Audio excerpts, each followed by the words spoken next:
উপলক্ষে রাজধানী জুড়ে জোরদার করা হয়েছে নিরাপত্তা ব্যবস্থা।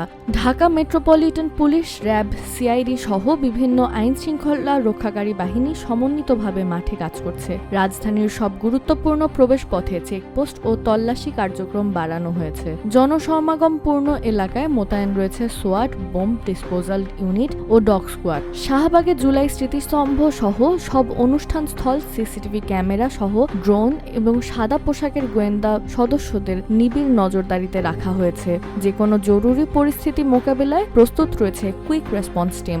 এদিকে বিভিন্ন কর্মসূচি কেন্দ্র করে রাজধানীর কয়েকটি গুরুত্বপূর্ণ সড়কে যান চলাচল নিয়ন্ত্রণ করেছে ডিএমপি। বিশেষ করে শাহবাগ, সোহরাওয়ার্দী উদ্যান, মানিক মিয়া এভিনিউ এবং খেজুরবাগান ক্রসিং থেকে জাতীয় সংসদ ভবনের দক্ষিণ প্লাজা সংলগ্ন এলাকায় যান চলাচল সীমিত রাখা হয়েছে। ফার্মগেট থেকে শাহবাগগামী যানবাহনকে হোটেল ইন্টারকন্টিনেন্টাল হয়ে হেয়ার রোড বা মিন্টো রোড ব্যবহার করতে বলা হয়েছে। সায়েন্স ল্যাব থেকে শাহবাগমুখী যানবাহনকে নিউ মার্কেট, আজিমপুর, বকশীবাজার অথবা কাটাবন, হাতিরপুল ও নীলক্ষেত হয়ে চলাচলের পরামর্শ দেওয়া হয়েছে।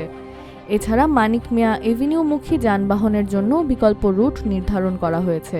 ট্রাফিক বিভাগ জানিয়েছে, আজ ভোর 5টা থেকে পরবর্তী নির্দেশ না দেওয়া পর্যন্ত ইউটার্ন ও ডাইভারশনের মাধ্যমে যান চলাচল নিয়ন্ত্রণ করা হবে।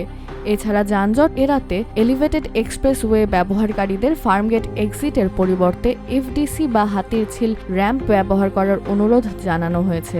রাজধানীবাসীকে অপ্রয়োজনীয় ভ্রমণ এড়িয়ে চলা, বিকল্প সড়ক ব্যবহার করা এবং ট্রাফিক পুলিশের নির্দেশনা মেনে চলার আহ্বান জানিয়েছে ডিএমপি।